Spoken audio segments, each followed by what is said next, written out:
Hello everyone.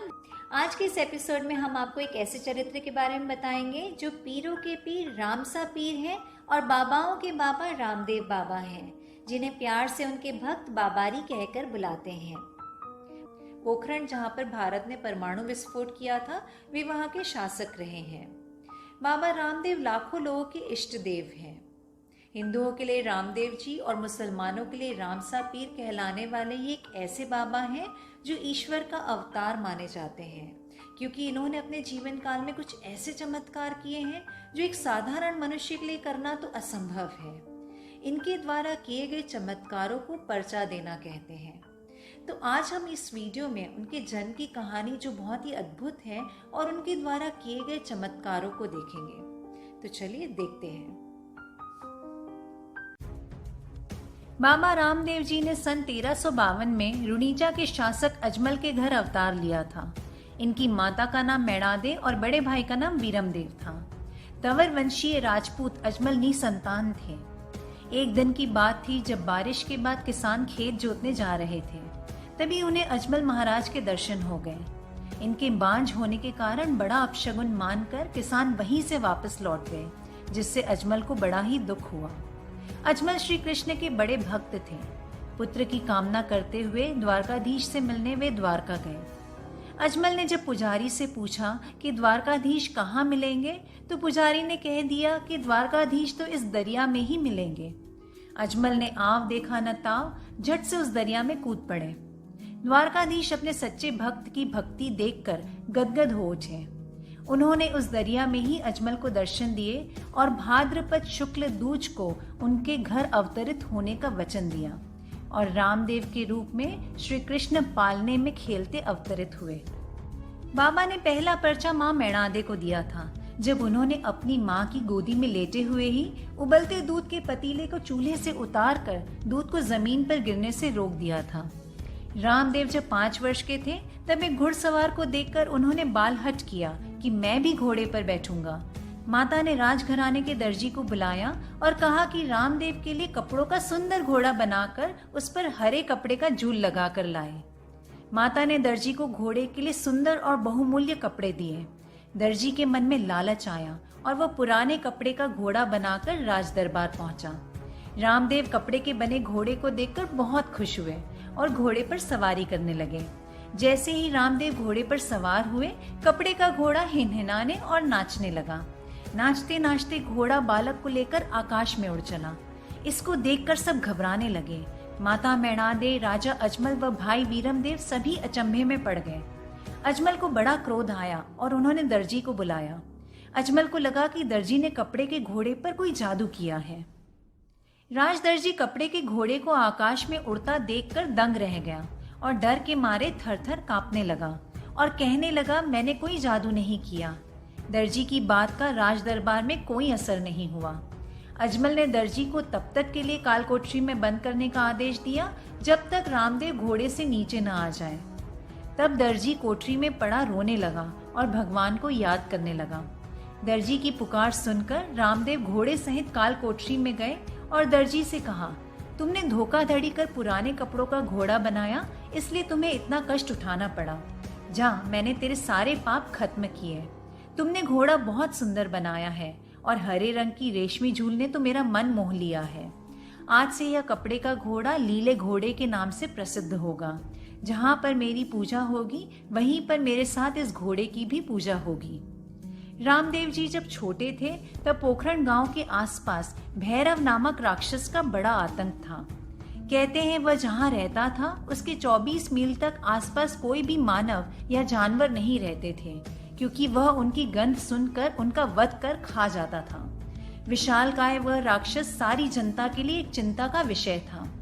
बालक रामदेव ने भैरव को मार मिटाने की ठानी। एक दिन वे अपने मित्रों के साथ गेंद खेलते खेलते अपने गुरु बालीनाथ जी की कुटिया पर पहुंच गए, जहां भैरव राक्षस का अक्सर आना जाना था। रामदेव को अपने यहाँ देखकर बालीनाथ जी घबरा गए और भैरव राक्षस से बचने के लिए रामदेव को एक कंबल में छुपने को कहा। भैरव राक्षस ने आते ही मनुष्य की गंध को पहचान लिया और उस कंबल को खींचने लगा, लेकिन वह कंबल द्रौपदी की चीर की तरह बढ़ता ही जाने लगा। यह देख भैरव मन में घबराया और वहां से भाग उठा। उस राक्षस के पीछे रामदेव भी भागने लगे और उस राक्षस को पकड़कर उस पापी का अंत कर दिया तथा एक गुफा में धकेल दिया। यहीं पर भूतड़ा जाति के भैरव नाम की गुफा भी है। कहते हैं कि चमत्कार होने से लोग गांव-गांव से रुणीचा आने लगे। यह बात रुणीचा और आसपास के गांव के मौलवियों को नहीं भाई। तब उन्होंने यह बात मक्का के मौलवियों और पीरों से कही। उन्होंने कहा कि भारत में एक ऐसा पीर पैदा हो गया है जो अंधों की आंखें ठीक कर देता है, लंगड़ों को चलना सिखा देता है और यहाँ तक वह मरों को भी जिंदा कर देता है। मक्का के मौलवियों ने अपने पूज्य चमत्कारिक 5 पीरों को जब बाबा की ख्याति और उनके अलौकिक चमत्कार के बारे में बताया तो वे 5 पीर भी बाबा की शक्ति को परखने के लिए मक्का से चलकर रुणीचा के रास्ते पर जा पहुंचे। रास्ते में बाबा रामदेव से उनकी मुलाकात हुई और रामदेव ने उनसे रुणीचा आने का कारण पूछा। 5 पीरों ने रामदेव जी से कहा, हमें यहाँ रामदेव जी से मिलना है और उसकी पिराई देखनी है। जब रामदेव जी बोले, हे पीर जी, मैं ही रामदेव हूँ और आपके सामने खड़ा हूँ, कहिए मेरे योग्य क्या सेवा है। 5 पीर बाबा की बात सुनकर कुछ देर उनकी ओर देखते रहे और सोचने लगे कि साधारण सा दिखाई देने वाला व्यक्ति पीर कैसे हो सकता है। रामदेव जी ने उनकी आवभगत की और अतिथि देवो भव की भावना से उन्हें भोजन के लिए आमंत्रित किया। बाबा के घर जब 5 पीरों के भोजन हेतु तैयारी की गई तब भोजन पर बैठते ही एक पीर बोला कि अरे, हम तो अपने खाने के कटोरे मक्का ही भूल आए हैं। हम तो अपने कटोरों में ही खाना खाते हैं, दूसरे के कटोरों में नहीं। यह हमारा प्रण है। आप यदि मक्का से वे कटोरे मंगवा सकते हैं तो मंगवा दीजिए, वरना हम आपके यहाँ भोजन नहीं कर सकते। तब बाबा रामदेव ने उन्हें विनय पूर्वक कहा, यदि आप अपने कटोरों में ही खाना चाहते हैं तो ऐसा ही होगा। इसके साथ ही बाबा ने चमत्कार दिखाया और जिस पीर का जो कटोरा था उसके सम्मुख रखा गया, जिसे देखकर पीर सकते में रह गए। जब पीरों ने 5 कटोरे मक्का वाले देखे तो उन्हें अचंभा हुआ और मन में सोचने लगे कि मक्का तो यहाँ से बहुत दूर है। ये कटोरे तो हम मक्का छोड़ आए थे, ये कटोरे यहाँ कैसे आए। तब उन पीरों ने कहा कि आप तो पीरों के पीर हैं। 5 पीरों ने कहा कि आज से आपको दुनिया रामा पीर के नाम से पूजेगी। इस तरह से पीरों ने भोजन किया और रामदेव जी को पीर की पदवी मिली और वे रामा पीर कहलाए। कहते हैं कि मेवाड़ के एक गांव में दलाजी नाम का एक महाजन रहता था। धन संपत्ति तो उसके पास खूब थी, लेकिन उसकी कोई संतान नहीं थी। उसने रामदेव जी की मन्नत मानी कि अगर उसे पुत्र प्राप्ति हो जाएगी तो सामर्थ्य अनुसार वो एक मंदिर बनवाएगा। उसकी मन्नत पूरी होते ही वह अपने पुत्र और पत्नी के साथ कुछ धन संपत्ति लेकर रुणीचा के लिए रवाना हो गया। मार्ग में एक लुटेरा भी उसके साथ यह कहकर हो लिया कि वह भी रुणीचा दर्शन के लिए जा रहा है। थोड़ी देर चलते ही रात हो गई और अवसर पाकर लुटेरे ने कटार दिखाकर समस्त धन संपत्ति हड़प ली और सेठ की गर्दन काट दी। रात्रि में उस जंगल में अपने बच्चे को साथ लिए उसकी पत्नी विलाप करती हुई रामदेव जी को पुकारने लगी। अबला की पुकार सुनकर रामदेव जी अपने नीले घोड़े पर सवार होकर तत्काल वहां आ पहुंचे। रामदेव जी ने उस अबला को अपने पति का कटा हुआ सिर गर्दन से जोड़ने को कहा। सेठानी ने जब ऐसा किया तो सिर जुड़ गया और दलाजी जीवित हो गया। बाबा का यह चमत्कार देख दोनों सेठ सेठानी बाबा के चरणों में गिर पड़े और उसी जगह पर दलाजी ने बाबा का एक भव्य मंदिर बनवाया। रामदेव जी का विवाह उमरकोट के दलपत जी सोढ़ा की पुत्री नैतलदे के साथ हुआ। नैतलदे जन्म से ही विकलांग थी, जो चल फिर नहीं सकती थी। विवाह प्रसंग में नैतलदे को फेरे दिलवाने के लिए बैसाखी लाई गई, मगर चमत्कारी बाबा रामदेव जी ने नैतलदे का हाथ पकड़कर खड़ा किया और वे अपने पैरों पर चलने लगी। इस तरह बाबा रामदेव जी का विवाह बड़े हर्षोल्लास के साथ संपन्न हुआ। कहा जाता है कि एक अंधा साधु कुछ लोगों के साथ रुणीचा में बाबा के दर्शन के लिए आ रहा था। रास्ते में थक जाने के कारण सभी लोग एक गांव में पहुंचकर विश्राम करने लगे।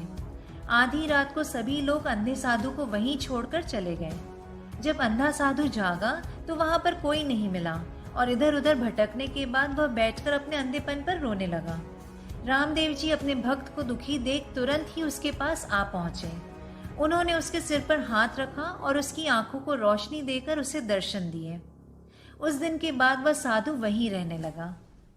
रामसा पीर बचपन से छुआछूत और भेदभाव के कट्टर विरोधी थे। जब बाबा रामदेव जी पोखरण के राजा बने तो इन्होंने शासक की बजाय एक जनसेवक के रूप में कई महान कार्य किए।